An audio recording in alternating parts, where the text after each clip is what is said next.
శ్రీగురుభ్యో నమ శ్రీ మహాగణాధిపతి నమ శ్రీ సరస్వతి నమ.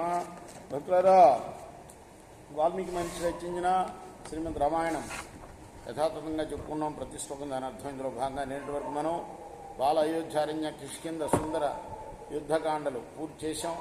ఉత్తరాఖండను కూడాను ఉత్తరాఖండలో కూడా 28 సర్గలు పూర్తి చేశాం. ఈ రోజున 29వ సర్గ ప్రారంభం చేద్దాం. ప్రారంభించే ముందు వాల్మీకి మహర్షిని ప్రార్థన చేసుకుందాం. కుయంతం రామ రామేతి మధురం మధురాక్షరం ఆరుహ్య కవితా శాఖాం వందే వాల్మీకి కోకిలం అంజనా ఆనందనం వీరం జానకీ శోకనాశనం కపీశమక్షంతారం వందే లంకా భయంకరం సదా నింబవృక్షస్య మూలాధివాసా సుధాశ్రావిణం తిక్తమప్యప్రియంతం తరుం కల్పవృక్షాధికం సాధయంతం నమామి ఈశ్వరం సద్గురుం సాయినాథ్ సమర్థగురు సాయినాథ్ మహారాజ్ కీ జయ. తతస్తమసి సంజాతే సర్వేతే దేవరాక్షస అయుధ్యంత బలోన్మత్త సుదయంత పరస్పరం.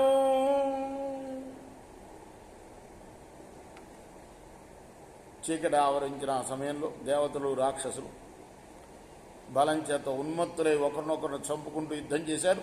తతస్తు దేవసైన్యేన రాక్షసానాం బృహద్బలం దశాంశం స్థాపితం యుద్ధే శేషన్నితం యమక్షయం.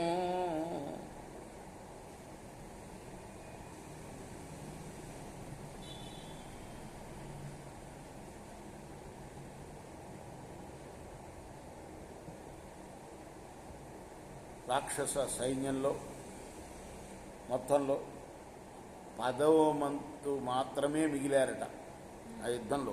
తస్మిస్తు తామసే యుద్ధే సర్వేతే దేవరాక్షస అన్యోన్యనాభ్యజానంత యుద్ధమాన పరస్పరం. చీకట్లో జరిగింది ఆ యుద్ధం. ఒకరినొకరు గుర్తించకుండా చంపేసుకుంటున్నారు. ఇంద్రస్య రావణస్యైవ రావణస్య మహాబల తస్మిన్ తమోజాలభృతే మోహమీయుర్నతీత్రయ. చీకటి కప్పివేసిన ఆ యుద్ధరంగంలో ఇంద్రుడు, రావణుడు, మేఘనాథుడు మాత్రమే మోహం చెందలేదుట. సతు దృష్ట్వా బలం సర్వం రావణో నిహతం క్షణాత్ క్రోధమభ్యగమ తీవ్రం మహానాథంచ ముక్తవాన్. రావణుడు క్షణకాలంలో తన సైన్యం అంతా చంపబడినట్లు గుర్తించి తీవ్రంగా కోపించి బిగ్గరగా సింహగర్జన చేశాడు. క్రోధాత్ సూతం చ దుర్దర్శ శంద నస్త్వమవాచ పరసైన్యస్య మధ్యేన యావదంతో నయస్వమం.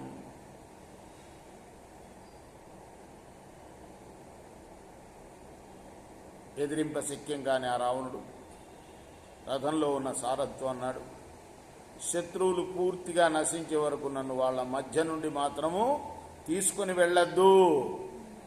మామూలుగా రథసారథి డ్యూటీ ఏమిటాయంటే ముఖ్యమైన డ్యూటీ. ఎప్పుడన్నా ఓడిపోతున్నాడు అన్నప్పుడే దూరంగా తీసుకెళ్ళాలి రథాన్ని, ఏదో దెబ్బతిన్నా ఆ టైంలో. అది వద్దంటున్నాడు అన్నమాట.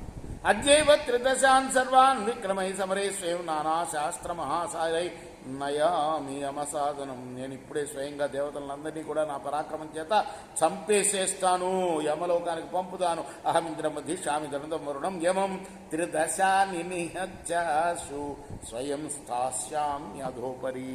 నేను ఇంద్రుణ్ణి, కుబేరుణ్ణి, వరుణుణ్ణి, యముణ్ణి వధించి దేవతలందరినీ చంపి ఉన్నత స్థానాన్ని పొందుతాను. విషాదో నైవ కర్తవ్య శీఘ్రం వాహయ మే రథం దిక్కలు త్వాం రవీమ్యజ యావదంతం నయస్వమాం. భయపడకు, నా రథం శీఘ్రంగా నడుపు. 2 సార్లు చెప్తున్నా, మళ్ళీ చెప్తున్నాను. దేవతల అంతమయ్యే వరకు సైన్యంలోనే ఉండని నా రథాన్ని.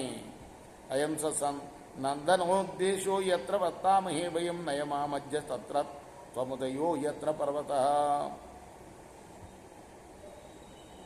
ఇప్పుడు మనం ఉన్న ప్రాంతం నందనవన ప్రాంతం. నన్ను ఉదయ పర్వతం వైపు తీసుకుని వెళ్ళు. తస్య తత్వచనం శ్రుత్వా తురగాంస మనోజవాన్ ఆది దేశాద శత్రువునాం మధ్యే నైవచ్చ సారథి. వెంటనే ఆయన మాటలు విని గుర్రాల్ని శత్రువుల మధ్య నిలిపాడు, తీసుకెళ్ళి అక్కడికి నడిపాడు రథాన్ని. రేపు మనం 12వ శ్లోకం నుండి కొనసాగిద్దాం. కృష్ణార్పణమస్తు. సాయి కృష్ణార్పణమస్తు.